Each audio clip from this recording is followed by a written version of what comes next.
Hello, this is ukrlife TV, and we continue our broadcasting from Kiev. And our guest today is General Ben Hodges.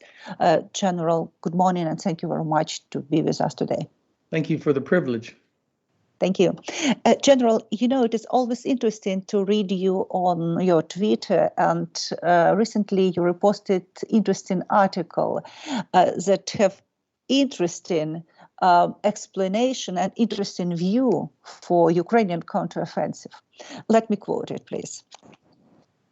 Kiev, a long-awaited counteroffensive, is portrayed as more successful by enemy soldiers and their cheerleaders than by Western analysts. And one more. All or nothing, fast or failure, was exactly the kind of pressure the Ukrainian general staff was afraid of. I agree. And where we are, and what is your general understanding of Ukrainian counteroffensive right now? Well, first of all, the Ukrainian General Staff does a very good job of protecting information. We should not know exactly what's going on, what the status is. This is what we call operational security. So I think this is a tribute to the discipline of the Ukrainian General Staff, number one. Number two, of course, this is very difficult, but people should not be disappointed or frustrated because Ukrainian soldiers are being asked to do something that we would never ask an American or British or German or Polish soldier to do, which is to attack heavy defenses without air superiority and without adequate long-range precision weapons. So there's no doubt in my mind that Ukraine is eventually going to be successful.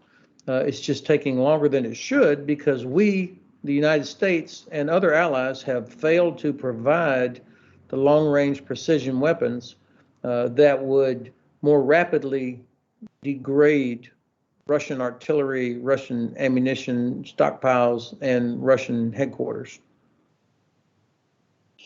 In that case, let's speak about the tactic of our counteroffensive, because now many experts say that Ukrainians change this tactic from using heavy armor and to use another tactic of small groups. And it is, you know, very dramatic, hard, and complicated tactic.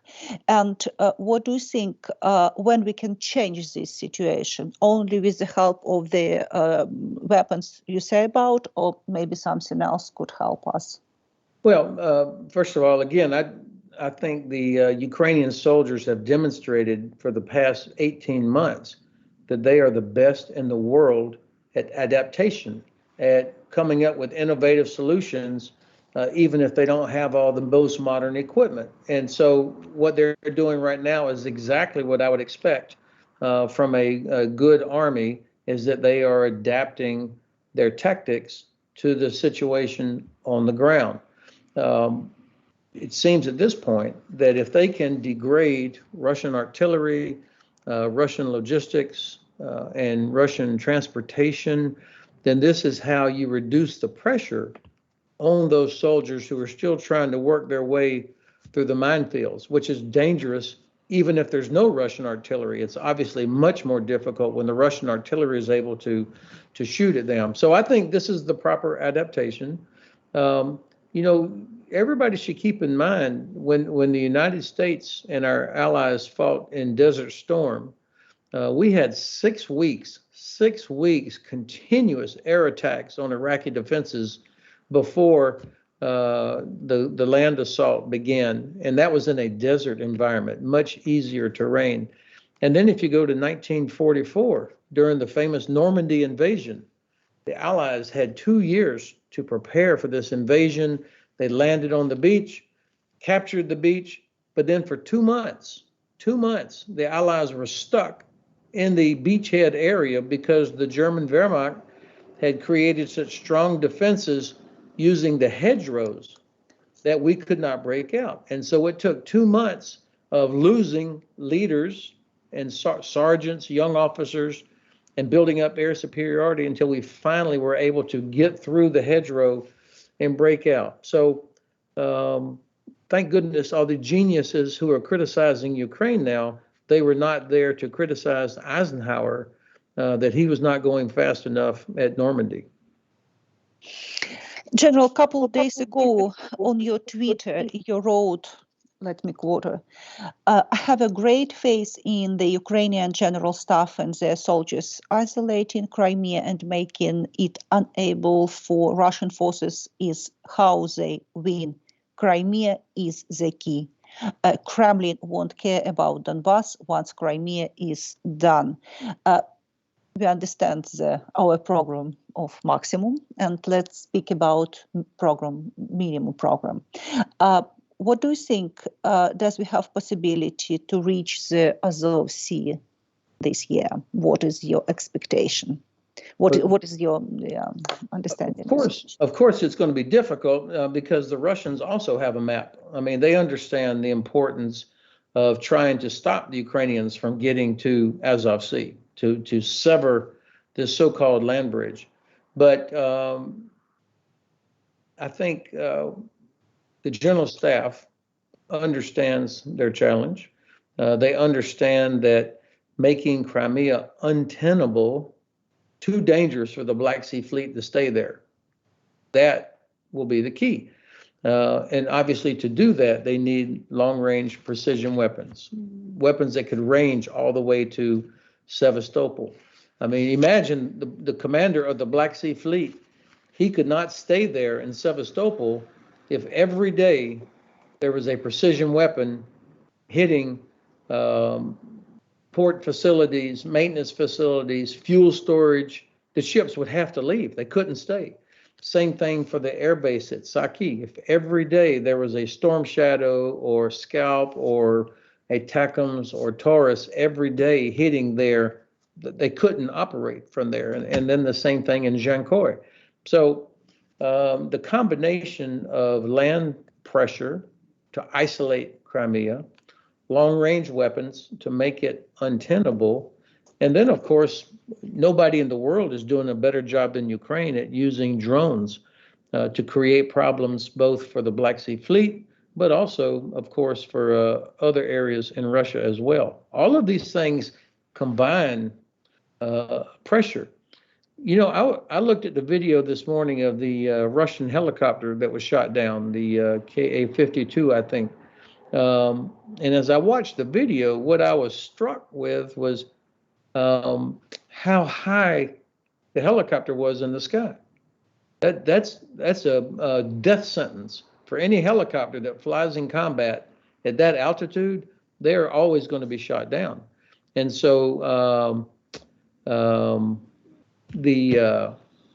me, this is either arrogance or inexperience, or they just haven't learned anything. And I think what we're seeing is even with a multi-million-dollar state-of-the-art attack helicopter, if you have a pilot that is not experienced, then they're going to be shot down.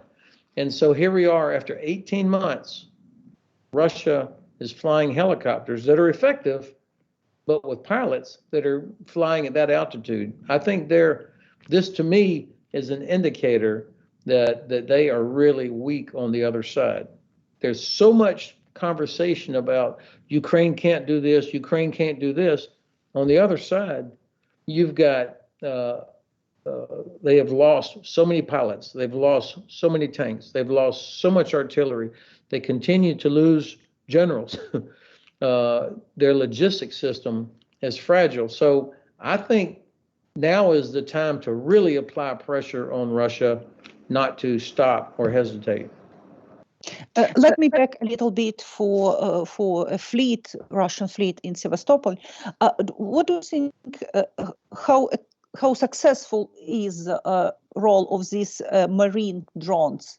It is very interesting, and we have some success in that. Of course, we need long-range weapons and others, but what we can do, we just use our marine drones. Yeah, I think marine drones is the future in a place like the Black Sea or the Baltic Sea or other smaller enclosed maritime areas. Number one, They are effective. If they can get through the defenses, they are very effective. They obviously are much cheaper than a ship. There's less requirement for overhead, for maintenance facilities, and having hundreds of sailors. So I think this will be an important part of Ukraine's defense, not just now, but in the future. How do you protect Ukrainian shoreline or coastline, Ukrainian shipping? These drones are also good for detecting mines. They're good for detecting submarines. So I think we're going to see continued development by Ukrainian marine drones. And we know they've had an effect because Russia has moved their submarines. Many of the submarines that were in Sevastopol, they have moved them around to Novorossiysk because they are very concerned about losing a submarine to a drone. And I think, I'm sure that the Ukrainian General Staff is thinking more and more about how can they take advantage of this capability to keep the advantage from the Black Sea Fleet. General, we remember long discussion about cluster munitions, but now we have, and we know that it has, very good effect. And now I read that there are some cluster munitions for HIMARS. Is it true? Is it really effective, or how it could be used? Yeah, it is true. And I hope that we will do this, because now you're talking about the devastating effect of a cluster munition, but at 200 kilometers or 100 kilometers. I mean, much further, 80 miles. So what the range of a HIMARS, much more effective against Russian artillery, headquarters, logistics. So I hope that the administration will make the decision to do that. General, let's speak about weapons. It is, very burning question for Ukraine. It seems that now we see the same pattern. That means too late and too little. And what do you think if we not receive long-range weapons or F-16, for example, this year? Will it be a big problem for Ukraine to continue a successful offensive? Look, it will definitely be more difficult. There's no doubt these are capabilities that Ukraine needs. And I am very frustrated that my government, despite all the good things they've done, that they have not made the decision to provide what's needed to win. The administration has not made the decision and publicly said that our objective is for Ukraine to win. If they do that, then all of these things will start moving. But for some reason, I don't know if it's the Chinese, I don't know if it's fear of escalation or what, but for some reason, the administration will not go that step. And then, of course, Germany hides behind the United States. Fortunately, UK and France have provided longer range capabilities. And look, there's no doubt in my mind that Ukraine is going to be successful. The speed and the cost, the speed is going to be slower, the cost is going to be higher in the absence of these capabilities that the United States and Germany should be providing. Who knows? Things may change in the next couple of months. I mean, if the decision was made, delivery of certain things could happen much more quickly. We've seen that. When they finally make a decision, some things happen very quickly. So we'll see. I think there's growing pressure inside Germany to provide Taurus, for example. That would be significant. General, we remember very good the situation of, which happened last year after some periods of our success counteroffensive. It is Kharkiv, Kherson, and others. After that, Russians have more than a year, time to prepare for our offensive, to create all this defensive system. And after that, we discussed that Russia prepare big mobilization for fall. And we still have enough weapons to continue our counteroffensive. In that case, we receive the situation that initiative is constantly for Russia, because Russia have possibility to reinforce, to mobilize for mobilization, to create, shahed, to build some plants for weapons, and to do many, many things. And we see that it is strong communication with China, North Korea, Iran, and we have that they have possibility to communicate not just for small shahed, but for many, many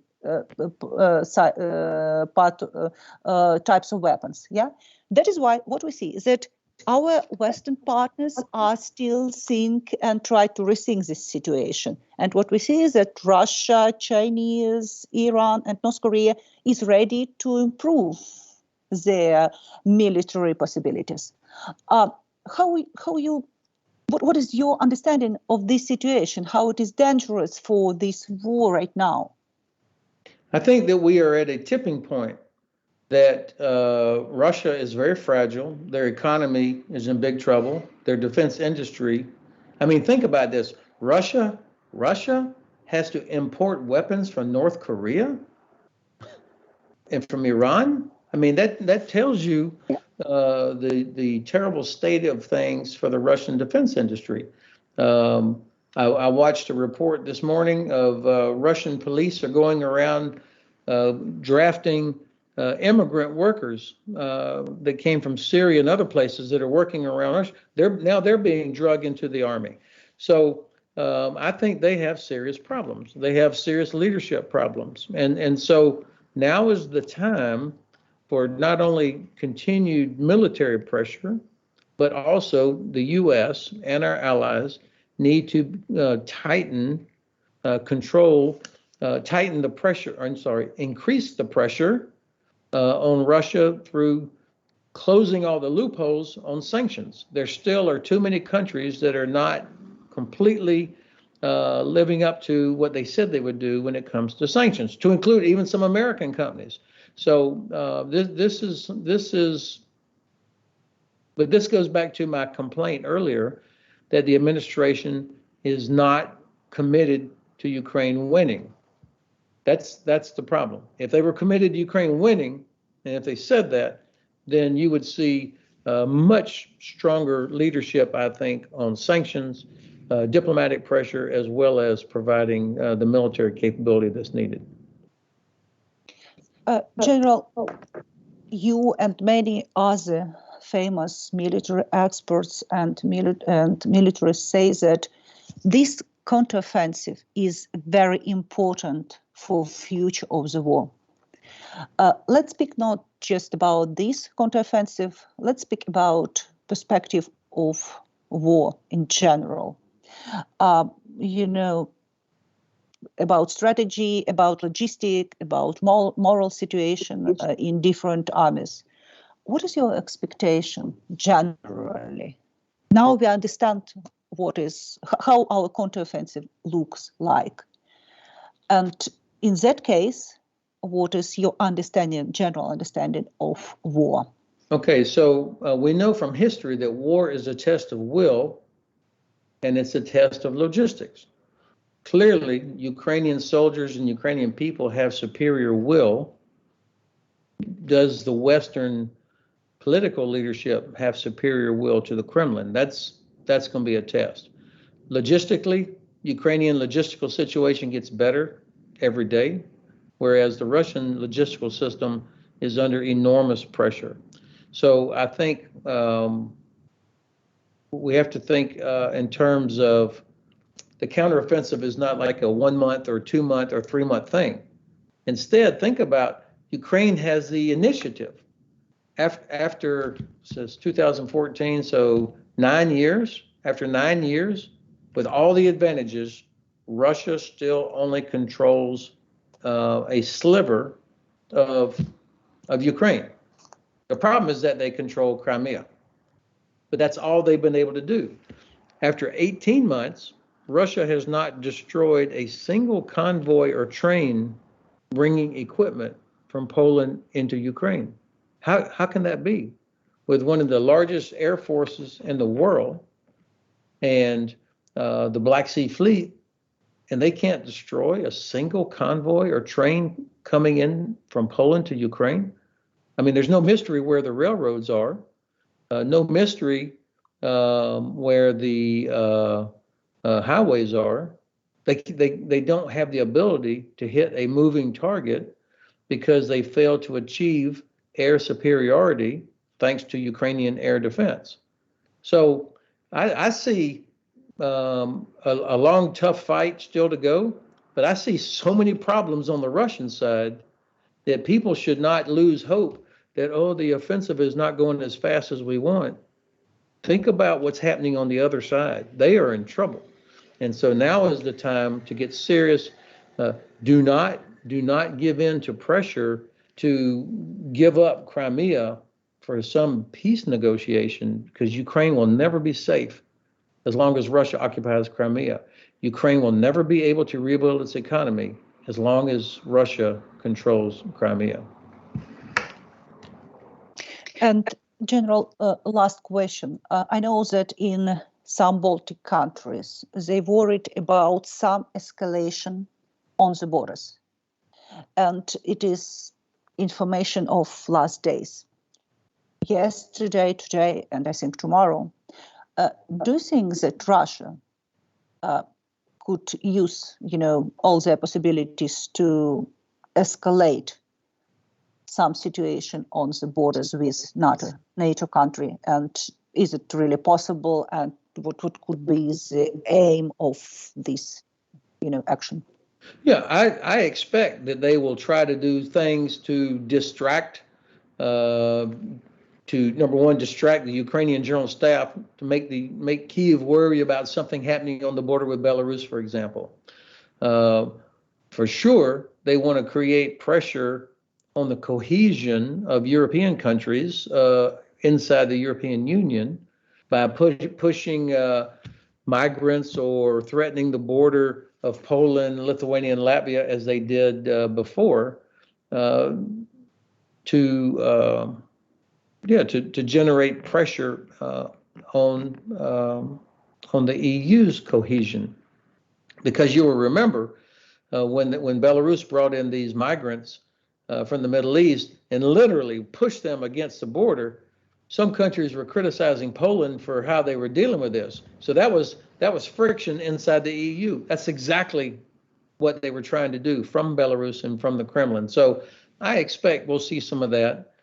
People are wondering about maybe there's 4,000 Wagner soldiers that are in Belarus. Those guys will be destroyed immediately if they crossed into Poland, for example, or to Lithuania. The Poles are really, really very good and strong right now, and they have moved additional territorial defense force units up to the border.